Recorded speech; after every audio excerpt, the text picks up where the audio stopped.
You're standing in a garden, not the kind with flowers, the kind with chains. Your feet are bare on cold stone. An iron chain runs from your wrists to a pillar. You can't sit, you can't kneel. You've been standing for 11 hours. Iron hooks are embedded permanently in both your cheeks, driven in 3 weeks ago by a man who did it the way a carpenter drives a nail. Routine. Every time you swallow, every time you breathe, the metal shifts inside your skin. Your skull is shaved raw, your forehead is marked with black ink, a cuneiform symbol. Amtum. In Akkadian, the language of the Assyrians, it means one thing: slave. But the ink isn't ordinary pigment. It's mixed with the ashes of your father, your brother, your uncle, ground into powder and carved permanently into your face.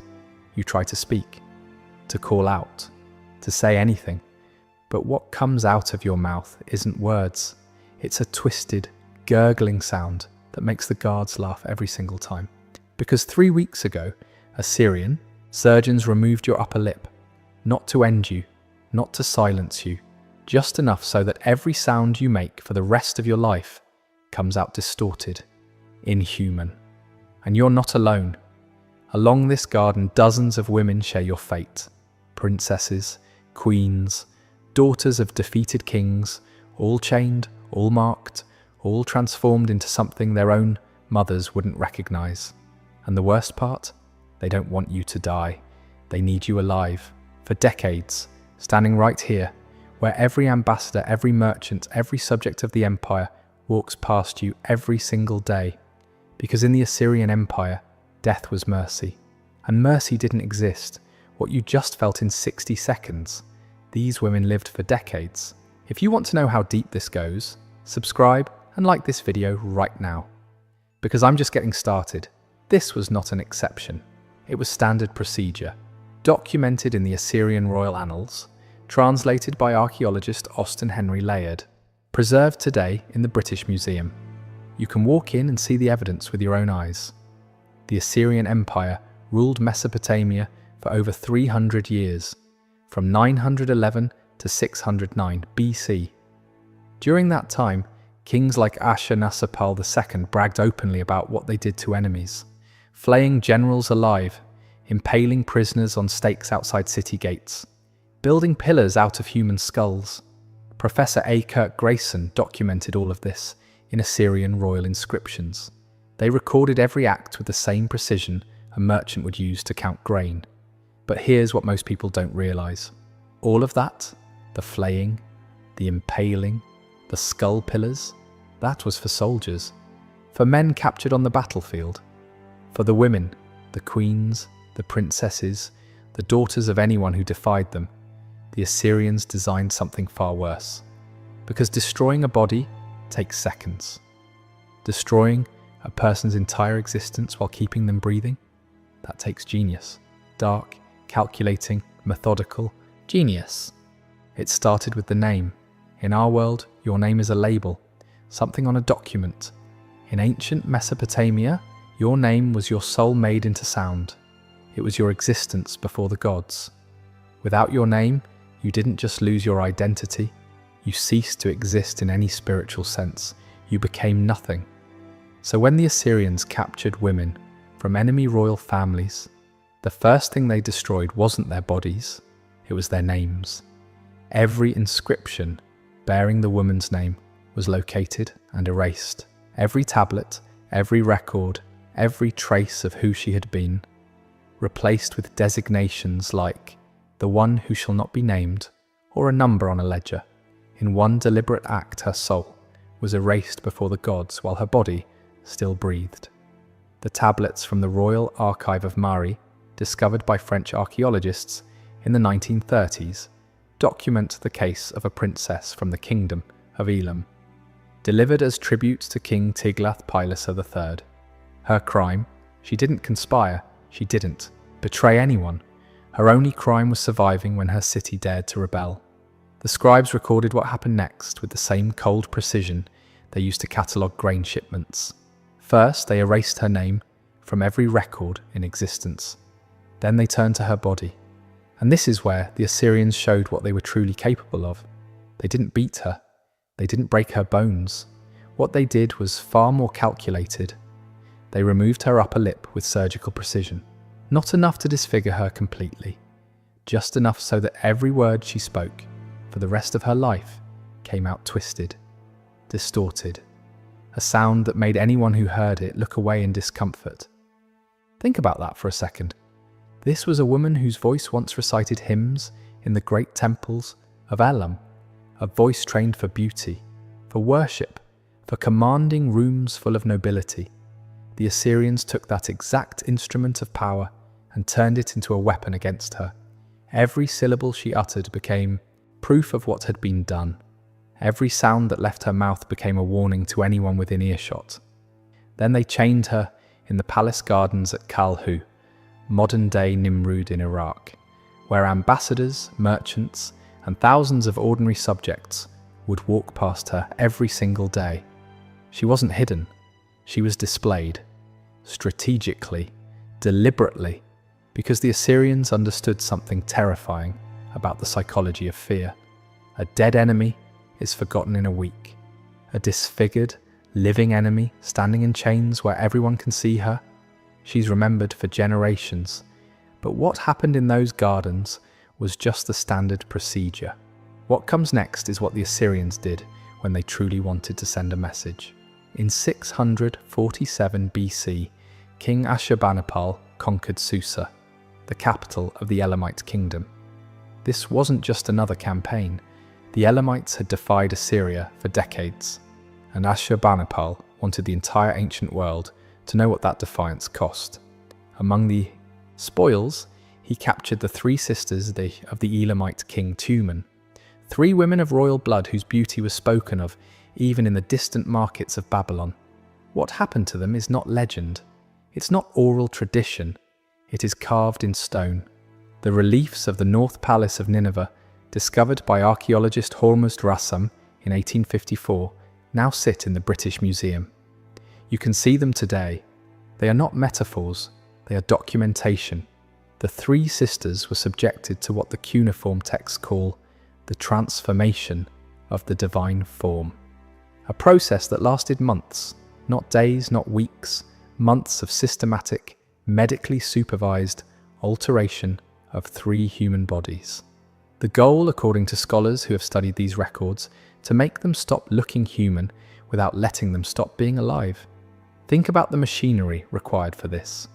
Physicians, scribes documenting every stage, guards preventing escape or any desperate act, craftsmen forging the instruments, an entire bureaucratic apparatus dedicated to the prolonged suffering of three women. Iron hooks were embedded permanently in their cheeks, the same kind used in Assyrian markets to hang animal carcasses. Not temporary restraints, permanent iron that these women would carry in their faces until the day they died. Every meal, every breath, every moment of sleep, the hooks were there, a constant physical declaration that they were no longer people. They were property on display. Their skulls were shaved bare every third day. Without exception, in Mesopotamian culture, a woman's hair was sacred, her crown, her identity, her beauty. A woman without hair existed outside the natural order, neither man nor woman, a being with no place in the cosmos. By keeping their heads perpetually shaved, the Assyrians locked these three sisters in a permanent state of non-identity. They existed in a void, not alive in any meaningful sense, but not allowed to die. Then came the tattoos, and this is the detail that has haunted scholars since the texts were first deciphered.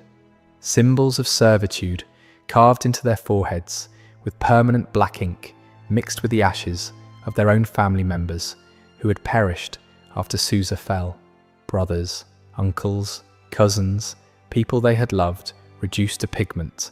Every time these women caught their reflection in water, they saw their dead family inscribed on their own skin, permanently marking them as property. And here's the detail that separates this from anything else in the ancient world. The Assyrians kept these women in perfect physical health. They were fed well. Their wounds were treated by physicians. They were bathed in purification rituals. because the empire had no interest in letting them escape through death. The goal was decades of this existence, decades of being seen, decades of serving as breathing monuments to what happens when you challenge Assyrian authority.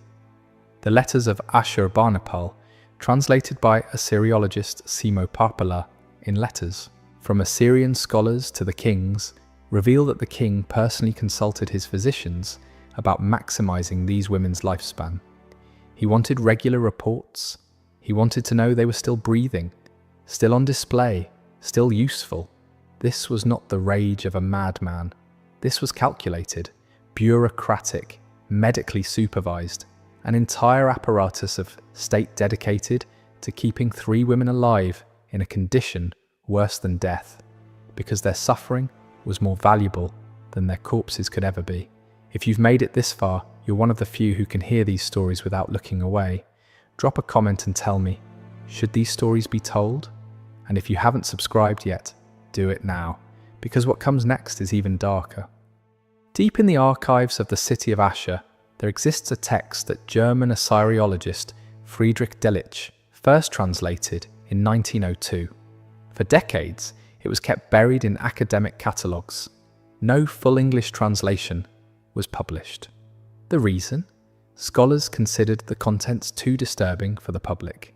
That text describes a punishment so systematic, so deliberately prolonged, that scholars later gave it a name, Synlipti, social annihilation, reserved for women from royal houses who had conspired against Assyrian authority or whose families had refused the imperial tribute. It was not an execution. It was engineered to be infinitely worse, a death sentence for everything a person was, while keeping their body breathing for years. Imagine this. Day 1, you're taken to the main square of Nineveh, in front of the towering temple of Ishtar, goddess of love and war. Thousands of people are watching. You're publicly exposed and humiliated before the crowd, but the Assyrians don't strike you. They don't lay a hand on you. They understood something sophisticated. Physical violence generates compassion. Witnesses feel pity for someone who is beaten. They didn't want pity. They wanted revulsion. So instead, they cover your body in a mixture of honey, cedar resin, and animal fat, a compound designed to attract insects while preserving the skin beneath. Then they leave you exposed under the Mesopotamian sun for 3 consecutive days, while scribes read aloud every title you ever held, every privilege you ever enjoyed, erasing each one from the official record as the crowd watches in silence. After this comes the inversion. For months you, a former queen, are forced to perform the most degrading labour in Assyrian society, cleaning public latrines with your bare hands, curing animal hides, hauling waste through the streets to fertilise distant fields, all while wearing filthy rags dyed with cheap purple that scream to every passerby, this was once a queen. Look at what she is now. Imagine that. A woman who once wore gold and lapis lazuli, who slept on silk, who was served by hundreds, now carrying buckets through the streets of Nineveh while people point and stare, while children throw stones, while the rags on her back announce her former status to anyone with eyes, month after month, season after season, through scorching summers and freezing winters, for nearly 3 years. And the Assyrians make sure you survive it. Medical care is provided, not out of compassion, out of calculation. Your body needs to endure what comes next. Because the true genius of this punishment, the part historians call one of the most psychologically devastating ever devised, came at the very end. After years of this, you're released, your documents are returned, you're given food for 1 month, and you're sent out through the gates of Nineveh into the open road, free. After years of suffering, someone hands you a bag of grain, points at the horizon, and tells you to walk. You should feel relief, you should feel joy, but you feel nothing. Because you already know what's waiting out there. After years of public degradation, after being seen by every citizen, every merchant, every traveller who passed through Nineveh, no one will take you back. No village will open its doors, no inn will give you a bed. your own blood family, the people who should have embraced you, will slam the door in your face, call you contaminated, cursed, unclean forever. The Assyrians didn't need walls to imprison you. They had turned the entire world into your cage. You walk for days. You approach a village. You see smoke from cooking fires. You hear children laughing. You think, maybe here, maybe these people don't know. But they do. Word travels faster than your feet. The purple rags on your back announce what you are before you open your mouth. And when you do open your mouth, that distorted sound, that twisted remnant of your voice, confirms everything. The door closes